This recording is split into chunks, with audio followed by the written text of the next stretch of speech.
আমরা যারা মেটা অ্যাড নিয়ে কাজ করি আমরা বেশ ঝামেলার মধ্যে আছি। আমরা কারণ এখন হচ্ছে ফেসবুকের যে ডিটেল টার্গেটিং অপশনটা এটা ঠিক মতো কাজ করে না। একটা সময় ছিল যখন আমরা এই ডিটেল টার্গেটিং অপশনটাকে ইউজ করে আমরা আমাদের ইচ্ছা মতো আমাদের অ্যাডগুলো রান করতে পারতাম, ইচ্ছা মতো আমাদের অডিয়েন্সকে টার্গেট করতে পারতাম। বাট 2025 সালে এসে আমরা দেখছি এই অপশনগুলো ফেসবুক আস্তে আস্তে তুলে নিচ্ছে। সে আমাদের সামনে এমন সিচুয়েশন এনে দিচ্ছে যে এখন ভাই তোমার ইচ্ছা মতো আর তুমি টার্গেট করতে পারবা না। এখন টার্গেটটা আসলে আমরা কোথেকে করতাম? আমরা যদি আমাদের একটু বিজনেস ম্যানেজারে আসি, এখানে দেখেন ডিটেল টার্গেটিং একটা অপশন ছিল আমাদের। এই ডিটেল টার্গেটিং এর অপশনের ভেতরে গিয়ে আমরা এখান থেকে ডিসিশন নিতে পারতাম যে শার্ট যারা পছন্দ করে ভাই আমার এটা শুধু তাদের কাছে পাঠাবা। সো শার্টের প্রতি ইন্টারেস্ট রাখে এমন সমস্ত মানুষের কাছে আমরা একটা পাঠাবা, এই ডিসিশনটা আমরা আগে নিতে পারতাম। অর্থাৎ একটা সময় মেটা কাজ করতো এভাবে, লেজার টার্গেটেড অডিয়েন্সের কাছে আমরা আমাদের অ্যাড পাঠাইতে পারতাম এবং মেটা এটাই প্রিফার করতো। লেজার টার্গেট মানে কি? লেজার লাইট যেমন আপনি স্পেসিফিক কারো চোখে মারতে পারবেন, ঠিক একইভাবে এই ডিটেল টার্গেটিং অপশন থেকে স্পেসিফিক কার কাছে আপনি অ্যাড পাঠাতে চান সেটা ডিসিশন নিতে পারবেন। এই সুযোগটা একটা সময় আমাদের হাতে ছিল, বাট দিন বদলাইছে। মেটা এখন বলে লেজার টার্গেটেড অপশন দিয়ে এখন তুমি আর ভাই মেটা অ্যাড রান করতে পারবা না, বিকজ আমার অ্যালগোরিদম এখন লেজার টার্গেটেড অপশনে চলে না। মেটার অ্যালগোরিদম এখন চলে কিভাবে জানেন? টর্চ লাইট সিস্টেমে। অর্থাৎ মেটা এখন বলে তুমি ভাই একটা টর্চ লাইটের মতো টার্গেট দিবা। লেজার লাইটে কি হইতো? স্পেসিফিক টার্গেট হইতো। টর্চ লাইটে কি হয়? আলোটা ছড়ায় যায়। অর্থাৎ মেটা এখন বলে তুমি ব্রড অডিয়েন্সকে টার্গেট দিবা, আমি ডিসিশন নিব তোমার অ্যাড কার কাছে পাঠাইলে তোমার বেটার সেল জেনারেট হবে। সো এখানেই আমরা যারা মেটা মার্কেটিং নিয়ে কাজ করি আমাদের টেনশনটা এখান থেকেই শুরু। তবে আপনার টেনশন নাই, আপনার জন্য আমি আছি। আপনি যদি বুঝতে চান যে মেটা এখন কিভাবে কাজ করে, মেটার অ্যালগোরিদম এখন কিভাবে কাজ করে, অডিয়েন্স টার্গেটিং নিয়ে এখন কিভাবে কাজ করতে হয়, আপনি যদি এই সবগুলো জিনিস বুঝতে চান তাহলে আমি একটা ছোট অ্যানাউন্সমেন্ট দিয়ে রাখি। এটা হচ্ছে 16 মে 2026 তারিখে আমাদের লার্নিং মেট থেকে একটা অফলাইন ব্যাচ আমরা লঞ্চ করতেছি। আমাদের এই অফলাইন ট্রেনিং এ আমরা বেসিক্যালি মাত্র 25 জন স্টুডেন্ট নেই এবং এই 25 জন স্টুডেন্টকে আমরা হাতে কলমে ধরে ধরে শেখাই যে মেটা মার্কেটিং 2026 সালে এসে কিভাবে কাজ করে। এই যে টার্গেটিং অপশন এখন কাজ করে না, এই টার্গেটিং অপশনকে কাজ করানোর জন্য মেটাকে সিগন্যাল পাঠাতে হয়। সো এই সিগন্যাল আপনি কিভাবে পাঠাবেন, এই সিগন্যাল পাঠানোর জন্য আপনার আসলে কি কি করতে হবে, পাশাপাশি আপনি যেহেতু একটা বিজনেসকে নিয়ে কাজ করেন অথবা একটা বিজনেসকে নিয়ে কাজ করবেন, এই একটা বিজনেসকে গ্রো করার জন্য ওই বিজনেসে মেটা মার্কেটিংকে কিভাবে ব্যবহার করবেন, পাশাপাশি মেটা মার্কেটিং এর বাইরে এসে আপনার বিজনেসকে গ্রো করতে আরো নতুন নতুন সেলস চ্যানেলের সাথে আপনি কিভাবে আপনার বিজনেসকে কানেক্ট করবেন, এছাড়া আপনি আপনার বিজনেসের জন্য কিভাবে কন্টেন্ট মার্কেটিং করবেন, কন্টেন্ট প্ল্যানিং করবেন, স্ট্র্যাটেজি বানাবেন, সেলস ফানেল বিল্ড করবেন, নতুন নতুন অফার কিভাবে জেনারেট করবেন, এই সব কিছু আমরা আপনাকে আমাদের এই অফলাইন ব্যাচে শেখাবো। আমাদের লার্নিং মেটের অফলাইন ব্যাচটা আসলে বেশ স্পেশাল একটা ব্যাচ। আমরা এই স্পেশাল ব্যাচগুলো খুব স্পেশাল ভাবে ট্রেনিং দিই। সো আপনি যদি সামহাও আমাদের অফলাইন ব্যাচগুলো জয়েন করতে চান তাহলে আমি কমেন্টে অথবা ডেসক্রিপশনে একটা ফর্ম দিয়ে রাখছি, আপনি সিম্পলি ফর্মটা ফিল আপ করে দিলে আমার টিম আপনাকে কল দিবে এবং আপনার সাথে যোগাযোগ করে আপনাকে হ্যান্ডেল করানোর ব্যবস্থা করে দিবে। তো চলেন আমরা আমাদের টপিকে ফিরে যাই। 2026 সালে মেটা মার্কেটিং অনেক স্মার্ট। একটা সময় সে ন্যারো টার্গেটিং এ কাজ করতো, এখন সে ব্রড টার্গেটিং এ কাজ করে। মেটার এখন কনসেপ্ট হলো ভাই আমি আর তোমাকে বলবো না যে তুমি টার্গেট করো, কারণ আমি তোমার থেকে বেটার জানি তোমার এই প্রোডাক্ট কে কিনবে বা তোমার এই প্রোডাক্ট কার কাছে নিয়ে গেলে কেনার চান্স আছে বা তোমার বিক্রি হওয়ার চান্স আছে। মেটা বলে আমি এখন তোমার থেকে বেশি জানি, সো আমি যেহেতু তোমার থেকে বেশি জানি, সো এই টার্গেটিং এর দায়িত্ব তুমি আমাকে দিয়ে দাও, বাট তুমি আমাকে সিগন্যাল পাঠাও। তোমার কাছে একটাই, তুমি আমাকে শুধু সিগন্যাল পাঠাবা, তোমার সিগন্যাল পেয়ে আমি বুঝে নিব তোমার এই প্রোডাক্ট তুমি কার জন্য বানাইছো। দেখেন এইটা হচ্ছে একটা টাইমার।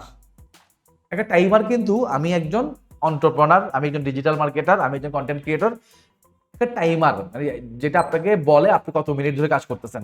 এরকম একটা টাইমার যেমন আমার দরকার আছে, এরকম একটা টাইমার একজন স্কুলের টিচারেরও দরকার পড়তে পারে, এরকম একটা টাইমার যিনি চাকরি করেন ওনারও দরকার পড়তে পারে, তাই না? আমরা সবাই কিন্তু প্রোডাক্টিভিটি ম্যানেজ করতে চাই। যিনি যে স্পোর্টসম্যান ওনারও তো এরকম একটা টাইমার দরকার। বাট ফ্যাক্ট হইলো আপনি অ্যাজ অ্যান এন্টারপ্রেনার এই টাইমারটা কার কাছে বিক্রি করতে চান, দিস ইজ দ্য পয়েন্ট। এটাই সিগন্যাল। আমি টাইমারের অ্যাড চালাবো ফেসবুকে, এখন এই টাইমারটা আমি কি একজন টিচারের কাছে বিক্রি করতে চাই, নাকি আমি একজন কন্টেন্ট ক্রিয়েটরের কাছে বিক্রি করতে চাই, নাকি আমি ব্যবসায়ীদের কাছে বিক্রি করতে চাই, কার কাছে বিক্রি করতে চাই, এই সিগন্যালটাই আপনাকে মেটাকে পাঠাইতে হবে। আপনি যখন এই সিগন্যালটা মেটাকে ঠিকঠাক ভাবে পাঠাইতে পারবেন তখন মেটা বুঝবে। আপনি ফর এক্সাম্পল আপনি সিগন্যাল পাঠিয়েছেন মেটার কাছে যে আমার টাইমারটা আমি যারা ব্যবসাপাতি করে ডিজিটাল মার্কেট, স্পেশালি যারা ডিজিটাল মার্কেটিং করে, আমি তাদের কাছে আমার এই টাইমারটা বিক্রি করতে চাই। এই সিগন্যালটা আপনি যখন মেটাকে পাঠাতে পারবেন তখন মেটা ডিসিশন নিতে পারে এই টাইমারটা শুধু ডিজিটাল মার্কেটারদের জন্য বানানো হয়েছে বা ডিজিটাল মার্কেটারদেরকে টার্গেট করা হয়েছে এই অ্যাডের জন্য। আর তখনই মেটা আপনার কাছ থেকে সিগন্যাল পেয়ে ডিজিটাল মার্কেটারদের কাছে আপনার এই টাইমারটা প্রমোট করা শুরু করে আর ডিজিটাল মার্কেটাররা আপনার এই টাইমার কেনা শুরু করে। দেখেন একটা টাইমার বাংলাদেশে যদি 5 কোটি প্রফেশনাল থাকে সবারই দরকার পড়তে পারে। বাট 5 কোটি মানুষ তো আসলে আমার টার্গেট কাস্টমার না। তো এই সিগন্যালটাই আপনার মেটাকে পাঠাইতে হবে। এখন প্রশ্ন হচ্ছে এই সিগন্যালটা আপনি মেটাকে পাঠাবেন কিভাবে? এই সিগন্যালটা মেটাকে পাঠাইতে আপনার দুইটা জিনিস লাগবে। নাম্বার 1 হচ্ছে কন্টেন্ট, নাম্বার 2 হচ্ছে ডাটা। সো কন্টেন্ট কি? কন্টেন্ট মানে হইলো আপনাকে কন্টেন্ট স্ট্র্যাটেজি সাজাইতে হবে, যে আপনাকে ডিসিশন নিতে হবে আমি আমার কন্টেন্টটাকে কিভাবে সাজাইলে, আমার কন্টেন্টের ভেতরে কিভাবে কিওয়ার্ডকে পুশ করলে, আমি আমার কন্টেন্টকে কিভাবে অ্যালগরিদমের সাথে ম্যাচ করাইতে পারলে ফেসবুক সিগন্যাল পাবে যে আমার এই প্রোডাক্ট কার জন্য। সো বেসিক্যালি আপনাকে এই কন্টেন্টের স্ট্র্যাটেজিটা ভালোভাবে শিখতে হবে। সেখানে কন্টেন্ট মার্কেটিং এর একটা বড় পোর্শন চলে আসে। সো আপনি এখন মেটা মার্কেটার হইতে চাইলে অথবা মেটা মার্কেটিং করতে চাইলে আপনি টুলস চাপতে পারেন, এটা ইনাফ না, আপনাকে ভালো কন্টেন্ট জেনারেট করতে জানতে হবে, নাম্বার 1। নাম্বার 2 হচ্ছে আপনাকে কনভার্সন এপিআই নিয়ে কাজ করতে হবে। সো কনভার্সন এপিআই জিনিসটা হয়তো আপনার কাছে একটু নতুন নতুন মনে হইতে পারে, আমি আপনাকে দেখাই। তো এই যে দেখেন আমি একটা কনভার্সন ক্যাম্পেইনে আছি, যেখান থেকে আমি একটা পিক্সেল সিলেক্ট করছি, এন্ড আমি যখন কনভার্সন ইভেন্টে যাচ্ছি, এই যে দেখেন ধরেন এখানে দুইটা ইভেন্ট দেখতে পাচ্ছি আমরা, এই দুইটা ইভেন্টের দুইটাই কিন্তু কনভার্সন এপিআই সেট করা আছে। তো আপনি হয়তো আপনার নিজের অ্যাডস ম্যানেজারে গেলে আপনি হয়তো দেখতে পাবেন আপনার এখানে কনভার্সন এপিআই সেট করা নাই। তো what is conversion API? Conversion API মানে হইলো, আমি আরেকটু অন্য ভাষায় যদি বলি, সার্ভার সাইড ট্র্যাকিং করতে পারা। তো আপনি যখন সার্ভার সাইড ট্র্যাকিং করতে পারবেন অথবা কনভার্সন এপিআই সেট করতে পারবেন আপনার বিজনেসের জন্য বা আপনার ওয়েবসাইটের জন্য, তখন মেটা 100% ডাটা পাওয়া শুরু করে। অর্থাৎ আমাদের ওয়েবসাইটে যে অডিয়েন্সগুলো আসে কেনে, এই ডাটাটা মেটা কিন্তু এখন 100% পায় না। আমি 2026 সালে কথা বলতেছি। 2026 সালে মেটা কিন্তু 100% ডাটা পায় না। মেটা একে তো 100% ডাটা পায় না, দুই হচ্ছে সে অ্যাপ্রোপ্রিয়েট সব ডাটা পায় না। সো মেটাকে আপনি যদি সব ডাটা ফিড করতে না পারেন, তাহলে মেটা সিগন্যাল পায় না যে অ্যাকচুয়ালি আপনার কাছ থেকে পারচেস করতেছে কারা। কারণ মেটাকে তো বুঝতে হয় যে এই মানুষগুলো পারচেস করতেছে, এই মানুষগুলো যদি পারচেস করে দ্যাট মিনস আপনার পরের অডিয়েন্স হচ্ছে এই মানুষগুলো, অর্থাৎ এদের লুকেলাইক মানুষই কিন্তু আপনার অডিয়েন্স। সো মেটাকে আপনি যদি অ্যাপ্রোপ্রিয়েটলি ডাটা পাঠাইতে না পারেন বা মেটাকে যদি ডাটা ফিড করাইতে না পারেন, তাহলে মেটা আপনার কাছ থেকে সিগন্যাল পাবে না। আর মেটা যদি আপনার কাছ থেকে সিগন্যাল না পায়, তাহলে সে আপনার জন্য বেটার ওয়েতে টার্গেটিং করবে না। বিকজ আমরা এখন সবাই জানি অ্যান্ড্রোমেডা আপডেট আসার পর মেটার টার্গেটিং অপশনটা এখন আর কাজ করে না। এখন মেটা নিজেই ডিসিশন নেয় আপনার ক্যাম্পেইন কার কাছে পাঠাবে। এখন সেই ডিসিশনটা নেয় কিসের উপর বেস করে? সিগন্যালের উপর বেস করে।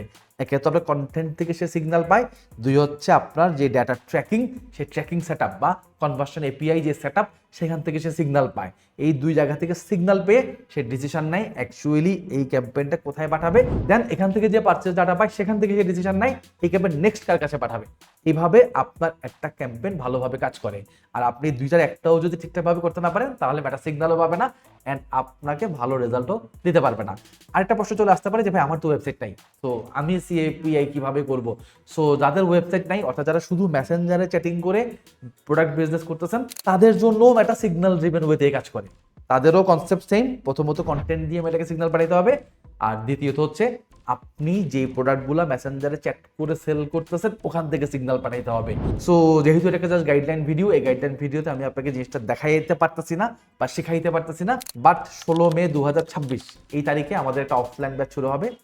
তো আপনারা জানেন লার্নিং মেট নামে আমার একটা ডিজিটাল মার্কেটিং ট্রেনিং ইনস্টিটিউশন আছে, যেখান থেকে আমরা মেটা ads, business driven digital marketing বা ডিজিটাল মার্কেটিং এর আদার টুলসগুলা অথবা একটা বিজনেসকে স্কেল আপ করার জন্য নানা ধরনের ট্রেনিং আমরা দিয়ে থাকি। সো আমাদের এই অফলাইন ব্যাচটা অনলি 25 জন স্টুডেন্টকে আমরা নিব। অ্যান্ড যদি আপনি চান যে আপনি আপনার একটা বিজনেস থাকে অথবা আপনি একটা মার্কেটিং এজেন্সি চালাতে চান অথবা আপনি আমার মতো একজন ডিজিটাল মার্কেটিং প্রফেশনাল হতে চান, তাহলে আপনাকে এই সিগন্যাল ব্যাপারটা বুঝতেই হবে। সো যদি সিগন্যাল ড্রিভেন মেটা মার্কেটিং শিখতে চান, তাহলে আমাদের অফলাইন ব্যাচে জয়েন করতে পারেন। আমি কমেন্ট বা ডিসক্রিপশনটা ফর্ম দিয়ে দিব, ফর্মটা ফিল আপ করে দিলে আমার টিম থেকে কেউ না কেউ আপনাকে ফোন করবে অ্যান্ড আপনাকে এনরোল করতে হেল্প করবে। সো এখানে বিদায় নিচ্ছি, দেখা হবে নেক্সট কোনো ভিডিওতে। সবাই ভালো থাকবেন, সুস্থ থাকবেন। আসসালামু আলাইকুম।